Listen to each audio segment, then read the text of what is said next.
ચોમાસાની શરૂઆતને જ કરંટના બનાવ સામે આવી રહ્યા છે તો સુરતના પાંડેસરા જીઆઈડીસી વિસ્તારમાં આવેલા મિલમાં કામ કરતા બિહારી યુવાન કારીગરને કરંટ લાગતા મોત નિપજવા પામ્યું હતું, જેને લઈને પરિવારજનો શોકમાં ગરકાવ થયા હતા।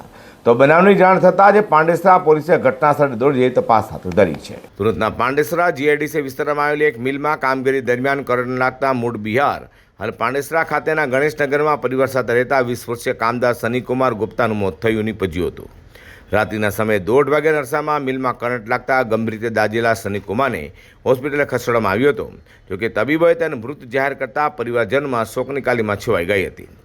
મૃતક સનીના પરિવારમાં માતા પિતા, 2 દીકરા અને 2 દીકરીઓનું જાણવા મળ્યું છે।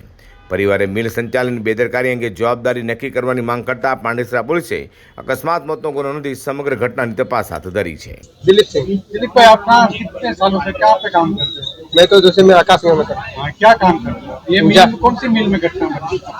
ये कौन सी जगह पे घटना बनी? ये कहाँ पे आई? पांडेसरा। ये क्या घटना बनी थी? वो पावर साइकिल पर गया होगा। कितने साल की उम्र है वो बच्चे की? 21 उम्र में 20 साल शादी हो गई क्या बच्चे? शादी। कितने सालों से आपके साथ काम करता था? शायद कितना 2-3 साल 4 साल होगा, उसको जितने साल होगा पक्के में पगार जाता है।